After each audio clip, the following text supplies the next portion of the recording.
This is Andi Purewal for Boxing Social in association with Betfred. I'm joined by former IBF World Champion Darren Barker here in London in the immediate aftermath of Chantelle Cameron's victory over McGee to become the unified super lightweight champion. Darren, first and foremost, your reaction to that fight? What a cracker, cracking fight. Look, I had it 8-2 in favour of Cameron, not far off the judges' official scores there. It didn't really reflect the fight. They were close rounds, but I just felt Cameron had the better of the speed of shot, speed of feet, better reactions. I think she got the better of the exchanges, but it was a cracking fight. It really was a great advert for the women's game. And look, do you know what? Going back to this whole tournament, I think it's great, and I hope we can see more of this introduced into boxing. 2 semi-finals and a final to get the undisputed champion of the division, not just in the female game, but in the male game. I think it's a fantastic idea. It was a terrific action-packed fight. Was you surprised to have seen Chantelle stand and trade so much? No, not really. She believes in herself. Look, the hand speed definitely lies or laid with Cameron. So usually inside the pocket there is quite a good idea when you're the quicker to let your hands go in the pocket. Would have liked to see a bit more movement side to side, moving her head. She was kind of just letting her arms go non-stop, but she could have gone freeze and fours, roll, freeze and fours, roll, freeze and fours, step round. But generally, look, what a great fight. It was so entertaining, and I take my hat off to, if I had one on, to both females. That was tremendous. Just touch on a few fights on the undercard. Johnny Fisher, terrific reception here. What did you make of his stoppage victory? Can you imagine when he fights for a title? Yeah. He's a work in progress. Obviously, very eager to impress the couple of thousand that he physically sold himself. By the way, the crowd were tremendous. They made a racket. So I look forward to him fighting for titles one day, and he's improving an awful lot under Mark Tibbs, and they're working well together.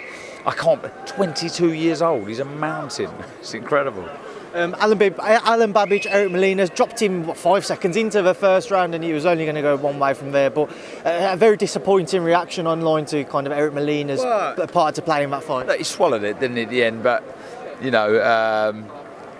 I feel harsh saying that because he got up from that thunderous right hand to drop Molina for the first time. So you can't really give him too much stick. But at the end there, he didn't want to know. He'd felt the power.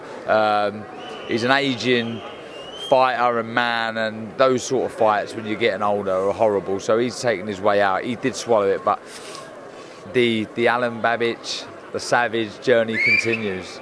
He called out a good friend of yours after that fight, Dave Allen. Would you be interested to see Dave return against Allen? I've got to be honest, he's my mate Dave. I don't want to see him fight anymore. I don't want to, but who am I to say? I'm his mate. I'll say I've got my opinion on the matter, and I'll leave it at that. Just 2 other fights away from his collar and get your thoughts on. We saw Tommy Fury and Jake Paul announced for December 18th. Darren, just wanted to get your thoughts on seeing Jake Paul versus somebody who's an actual boxer now. What do you make of it? Well, in all fairness, look, Tommy Fury should smash the granny out of him.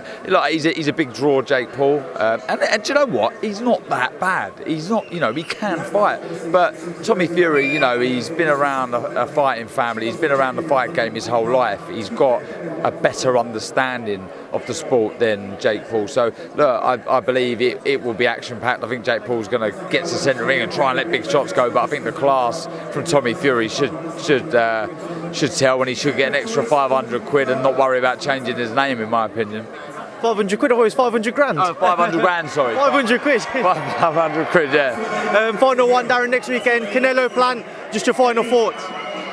Say that again. Canelo Plant next weekend. Yeah, look, I'm a big fan of Plant. I think he's a very good fighter, but he's not as good as Canelo. Canelo is one of the best in the world, if not the best. And I just feel, though Plant may have some success in a couple of early rounds, I just think he gets dealt with in the mid to late rounds. But I can't wait for it. Genuine bad blood and needle going into that fight. So it should be interesting.